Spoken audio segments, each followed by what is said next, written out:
आज की स्टोरी काफ़ी इंटरेस्टिंग होने वाली है क्योंकि ये एक रियलिटी पे बेस्ड है। ये एक ऐसे शख्स के बारे में है जो लोगों की नज़रों में तो अच्छा था, लेकिन वो असल में अच्छा था नहीं।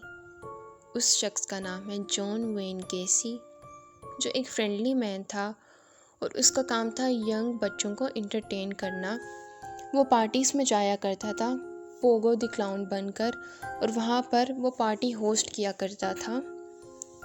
लेकिन किसी को नहीं पता था कि 1978 में सब बदल जाएगा और उसका नाम पोगो द क्लाउन से द किलर क्लाउन हो जाएगा।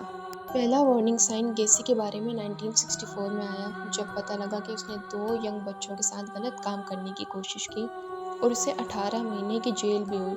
और जब वो जेल से वापस आया तो उसने डाइवोर्स ले ली और उसने सोचा कि वो शिकागो में चला जाएगा। जब गेसी शिकागो में गया तो वहाँ पर उसने उसका बिजनेस स्टार्ट किया। वो चर्च जाना शुरू हो गया, उसने वापस शादी कर ली और इस सब टाइम में उसने अपनी एक सॉलिड रेपुटेशन बनाई लोगों के सामने और सब लोग उसके बारे में अच्छा सोचने लगे। वहाँ की पुलिस, वहाँ के नेबर्स, वहाँ के उसके फ्रेंड्स, सबको लगता था कि गेसी एक अच्छा इंसान है और वो कभी कुछ गलत नहीं कर सकता और लोगों ने कभी उस पर शक नहीं किया। वहाँ पर जुलाई 1975 में एक नौजवान जो गेसी के लिए काम करता था वो गायब हो गया। उसके वालिदैन ने शिकागो पुलिस से गेसी की तहकीकात करने की दरख्वास्त की, लेकिन वहाँ की पुलिस ने मना कर दिया और कुछ भी नहीं हुआ। 1976 में गेसी ने दूसरी बार तलाक ली और उसने कहा कि मुझे कुछ वक्त अकेले रहना है, और किसी को मालूम नहीं था कि इस वक्त में उसने कितने नौजवान लोगों के साथ कितना कुछ बुरा किया है और कितने लोगों को कत्ल किया है उसने।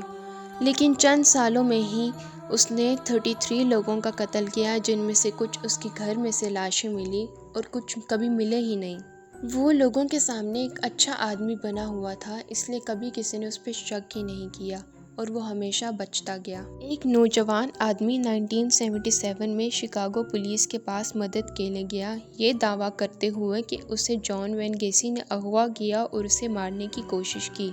एक रिपोर्ट दर्ज की गई पर उस पर कोई कार्रवाई नहीं हुई। और फिर अगले साल गेसी ने एक 15 साल बच्चे का कत्ल किया जो उसके घर मुलाजमत के लिए पूछने गया था। और फिर पुलिस को शक हुआ और उन्होंने गेसी के घर की तलाशी शुरू कर दी। तलाशी के वक्त उन्हें छोटे बच्चों के कपड़े मिले और एक अंगूठी मिली, और वो अंगूठी एक बच्चे की ही थी जो गुम गया था।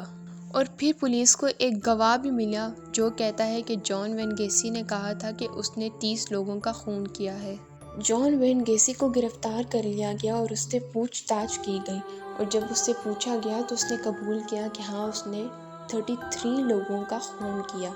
और फिर उसके बाद उसे मुजरिम करार दे दिया गया। 10 मई 1994 को जॉन वेन गेसी को इंजेक्शन देकर उसे मार दिया गया और इस तरह उसकी कहानी ख़त्म हो गई।